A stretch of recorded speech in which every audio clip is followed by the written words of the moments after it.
Happy morning, dear future teachers of Andhra Pradesh. Welcome back to our session 3 model paper analysis with the easiest explanation with regard to our upcoming AP TET DSC recruitment English related test items. So in this short video, we will be exploring the most important areas of testing with special reference to the frequently asked grammatical and methodological bits.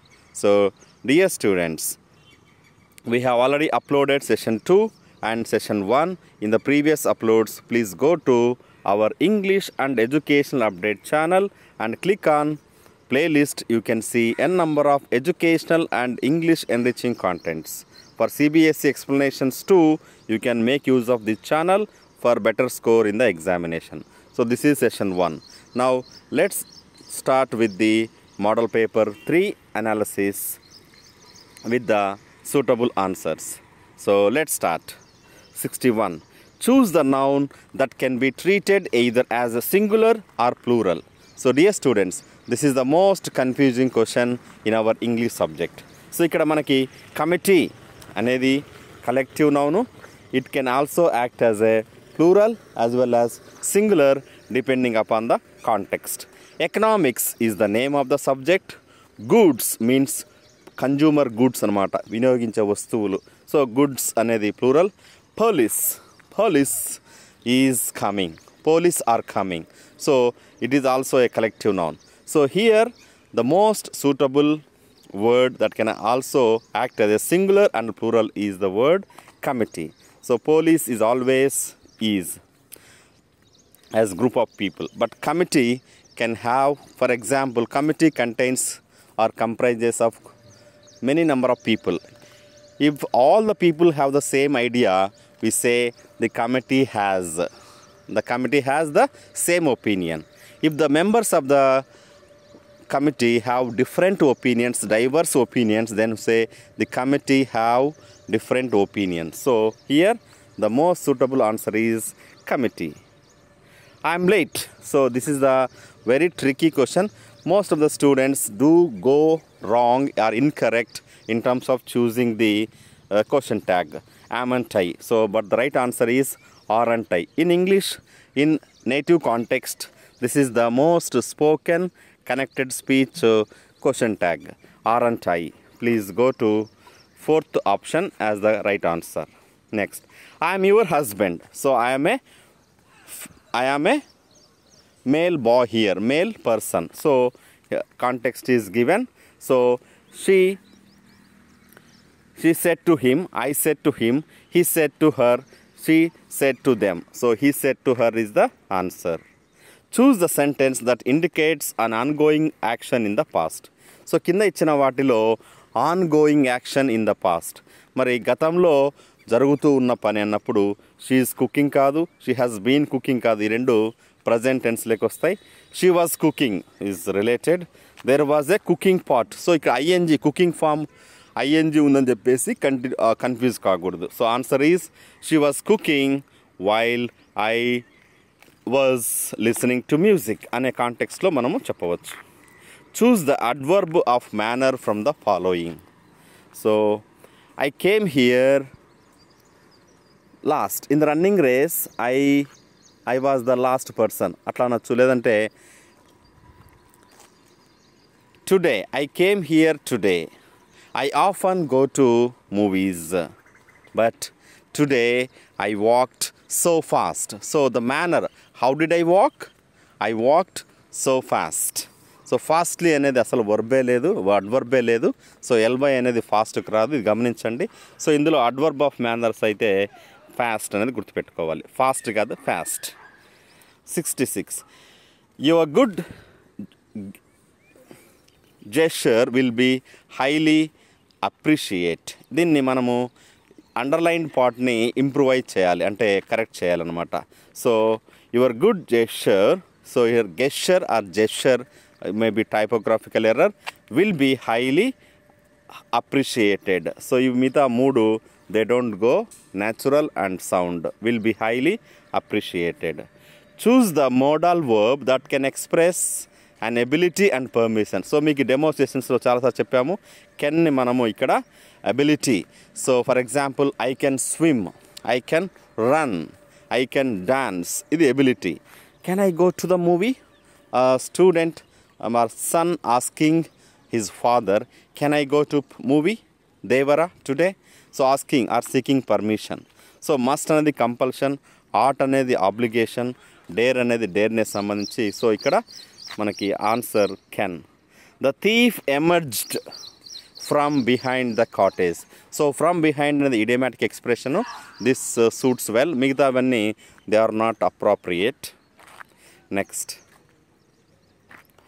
Choose the subordinate conjunction among the following. So మనకి coordinating conjunctions can combine two main clauses. ఒక subordinate clause, ఒక main క్లాజ్ని కంబైన్ చేసేది ఇక్కడ మనకి as soon as I arrived here they left అనే ఎగ్జాంపుల్తో. So not only but also, neither nor, but these are all coordinating conjunctions అని మనం గుర్తుపెట్టుకోవాలి. Next, it is said she is really very witty and intelligent. So ఇక్కడ మనకి చాలా చాలా confuse చేసేది, బాగా అర్థం చేసుకోవాలి ఇచ్చిన వాక్యాన్ని. ఇప్పుడు ఆమె చాలా చతురత అంటే తెలివి కలగది, తర్వాత ప్రజ్ఞాశాలి అని చెప్తాం. బట్ అనేది ఇక్కడ వస్తుంది. కొన్నిసార్లు I found her to be quite boring and bit slow. మరి మనం వ్యతిరేకంగా మీనింగ్ ఇస్తున్నాం ఇక్కడ. ఇన్స్పైట్ ఆఫ్ కాదు, in spite of poverty he pass the exam. On the contrary, exactly. On the contrary అంటే ఇంకో వైపు, ఒక నాణానికి ఒక వైపు ఒక మంచి క్వాలిటీ ఉంటుంది, ఇంకొక నాణ్యం వైపు ఇంకోటి చెడు క్వాలిటీ అని చెప్తాం. So on the contrary. అయితే ఇక్కడ కన్ఫ్యూజింగ్ డిస్ట్రాక్టర్ ఏంటంటే ఆన్ వన్ హ్యాండ్, ఒకసారి ఒక వైపు on one hand he is a nice person, on the other hand అని ఉంటేగిన ఫోర్త్ వన్ ఆన్సర్ అయ్యేది. On the other hand, on one hand అంటే ఫస్ట్ వాడతాం అన్నమాట. కాబట్టి ఇక్కడ మోస్ట్ సూటబుల్ ఆన్సర్ ఏంటంటే on the contrary. I found her to be quite boring and bit slow. So on one hand అనేది స్టార్టింగ్లో వస్తుంది, మధ్యలో రాదు. ఆన్ ద అదర్ హ్యాండ్ అనేది సెకండ్ ఫ్రేజ్లో వస్తుంది. సో దీన్ని గమనించాలి. Next, Rajesh is my neighbour a great singer. ఇది మనకు తెలుసు. మనం ముందు ప్రీవియస్ సెషన్లో మోడల్ పేపర్ 2లో రిలేటివ్ క్లాజ్లో defining, non defining relative clause గురించి చర్చించుకున్నాము. కామా వచ్చినప్పుడు there may be more friends or neighbours with the name Rajesh. ఏ రాజేష్ అయితే సింగర్గా ఉన్నాడో ఆయన మా నైబరు అన్నప్పుడు. So Rajesh who is my neighbour is a great singer. So fourth one is the right answer. Next, choose the sentence in passive voice. So he described the situation to me అనే active voice సెంటెన్స్ని మనం ఏ విధంగా చెప్పవచ్చు? ఇక్కడ మనకి was plus V3 ఇది గుర్తుపెట్టుకోవాలి. Was plus have plus completed, but ఇక్కడ been లేదు. సో కాబట్టి most suitable answer is 1. The situation was described to me. We had a very sumptuous lunch.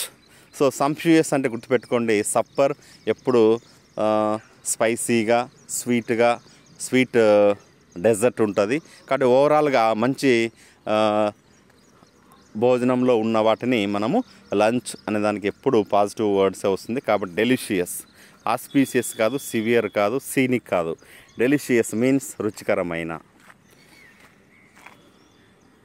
Add a suitable suffix to get the opposite meaning of the word fortunate. So it's very easy to guess. It is not irfortunate or ill-fortunate or misfortunate. It is unfortunate. But we get confused with this. It is very unfortunate. It is very unfortunate that he met an accident and died. Misfortune అని చెప్పవచ్చు, but misfortunate అనేది లేదు. Fortune and misfortune. Next, the thief had left behind one thing as a final insult. So ఒక వ్యక్తి ఏదైనా వదిలి వెళ్ళడాన్ని మనము ఈ has left behind the indelible marks అంటాం. ఏదైనా వ్యక్తి మర్చిపోని జ్ఞాపకాలు అంటాం. ఆ కాంటెక్స్ట్లో మనము to leave something as a token of memory.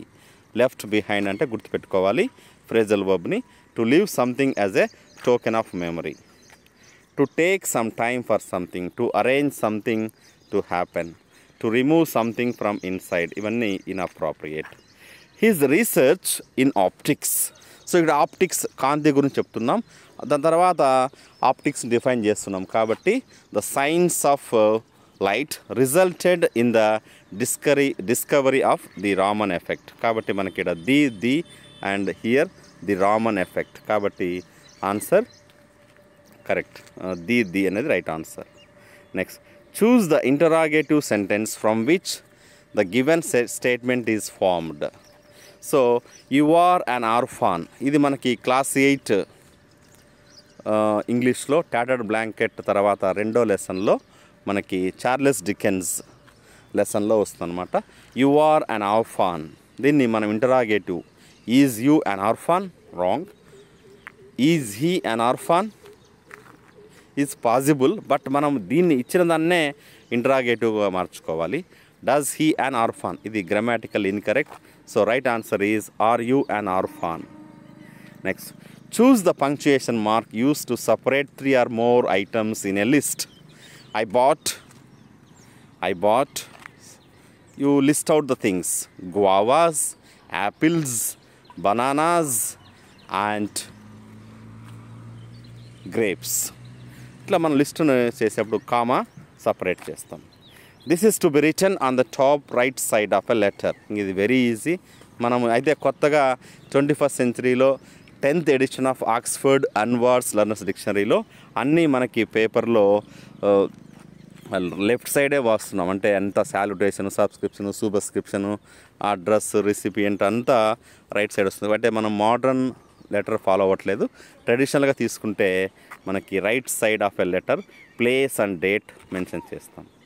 The word printed at the top of a page in a dictionary is called a guide word. So glossary అంటే టెక్స్టువల్గా డిఫికల్ట్ వర్డ్స్ని అంటాము. వొకాబులరీ అంటే టోటల్ పదజాలము. లెక్సికాన్ అంటే it is the study of words in the subject called linguistics. So ఆ విధంగా మనము సపరేట్ చేస్తాం, ఎలిమినేట్ చేద్దాం. నెక్స్ట్, లైకబుల్ అనే టేక్స్ సఫిక్స్ని A B L E. So likeable very easy, confuse కావద్దండి. So likable third is the right answer. I do love reading. So మనం ఇక్కడ జస్ట్ ప్రిఫిక్స్ని గ్రఫీస్కి ఏమి యాడ్ చేస్తాం? బీవై కాదు, ప్రైపోజిషన్ కాదు, నాన్ కాదు, సబ్ కాదు. కాబట్టి బయోగ్రఫీస్ ఆఫ్ సక్సెస్ఫుల్ ఇండివిజువల్స్. ఇప్పుడు మనకు ఒక చిన్న ప్యాసేజ్ తీస్తాం. Read the following passage. Swaminathan, ఇది మనకి 9th class ఇంగ్లీష్ టెక్స్ట్ బుక్లో 3rd unit Swami is expelled from school అనే లెసన్లోంచి తీసుకున్న ఒక small extract. Swaminathan kept staring foolishly till he received another whack on the back. The headmaster demanded what the young brigand had to say about it. Here, though, who is the young brigand? So here, Swaminathan. Headmaster కొట్టాడనమాట, punishment ఇచ్చాడు. Swaminathan, same passage. Choose the correct statement from the following. So the headmaster punished Swaminathan. Swaminathan was a thief. The headmaster was a foolish man and received a prize from the headmaster. So in the context paranga manam lesson chadinappudu we will go with the sentence the headmaster punished Swaminathan. Middle English was the result of ఇది తెలుసు, history of English లాంగ్వేజ్లో మనకి normal invasion అనేది వస్తుంది. Renaissance moment కూడా మనకు కొంచెము దగ్గరగా ఉంటుంది. NCF stands for national curriculum framework. ఇట్లా కోర్టు కాదు, క్రిమినల్ కాదు, క్యాడెట్ కాదు. ఎన్సిసి, ఇది NCC national cadet corps. So ఇదే కన్ఫ్యూజ్ చేస్తూ ఉంటాడు. Next, the number of stages in the process of developing speaking skills according to Thornbury. So Thornbury ఈ linguistic ప్రకారము ఒక స్పీకింగ్ స్కిల్ని డెవలప్ చేయాలి, అభివృద్ధి చేయాలి అంటే it will have 3 stages. So answer is 3 stages. Pre-actional, actional and post-actional. A meaningful interaction in spoken or written is called. So మనం ఒక smallest unit of a spoken or written English అన్నప్పుడు sentence వస్తుంది, but interaction అన్నాడు. So it is the most suitable answer for this question is discourse, not a phrase అంటే group of words. Grammar అంటే total study. Sentence అంటే minimal unit. CLT means communicative language teaching. So మిగతావన్నీ కాదు, గుర్తుపెట్టుకోండి. Plan your work and work your plan. ఇలాంటి tricky and catchy phrases మనకి ఎక్కువ Napoleon hill మనకి రెఫర్ చేస్తూ ఉంటాం.